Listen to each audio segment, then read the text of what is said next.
Guys, welcome to my cooking blog. কালকে আমি বানিয়েছিলাম চিলি স্ম্যাশ পটেটো রোল। বানানোর জন্য প্রথমে আমি ময়দাটাকে যেরকম সাধারণভাবে মাখে সেইভাবে মেখে গোল গোল করে পরোটার মতো বেলে পরোটাগুলোকে ভেজে তুলে নিয়েছিলাম। এরপর রোলের ভেতরের পুরটা বানানোর জন্য প্রথমে আমি আলু, গাজর, তোমরা চাইলে আরও অনেক কিছু সবজি অ্যাড করে সেদ্ধ করে প্রথমে রেখে দেবে। তারপর ক্যাপসিকাম কুচো করে কড়ার মধ্যে তেল দিয়ে ক্যাপসিকাম কুচি আর ওই সেদ্ধ করে রাখা সবজিগুলোকে স্ম্যাশ করে কড়ার তেলের মধ্যে একসাথে দিয়ে দেবে। এরপর এর মধ্যে আমি মশলা অ্যাড করেছিলাম নুন, হলুদ গুঁড়ো, লঙ্কা গুঁড়ো, কাঁচা লঙ্কা কুচি এবং কাশ্মীরি লঙ্কার গুঁড়ো। আমি অনেক কিছু সবজি এখানে ইউজ করি না, কারণ সমৃদ্ধ প্রচুর পরিমাণে সবজি খাওয়া পছন্দ করে না। খুব সামান্যর ওপরে আমি ভেতরের পুরটা বানিয়েছিলাম।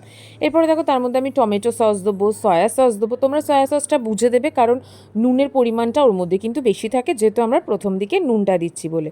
তো আমি এইভাবে পুরটাকে বানিয়ে ফেলেছিলাম। এরপর পুরটা বানানোর পরে পুরটাকে আমি একটু ঠান্ডা করতে রেখেছিলাম। যতক্ষণ না জল শুকোবে ততক্ষণ কিন্তু তোমরা কড়ার মধ্যে নাড়িয়ে চাড়িয়ে যাবে।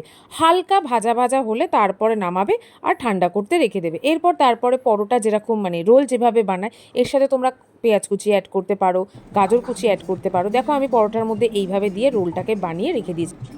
সো রেডি আমার স্ম্যাশ পটেটো রোল। আর তোমরাও বানিয়ে খেও আর আমাকে জানিও কেমন লাগলো। টাটা।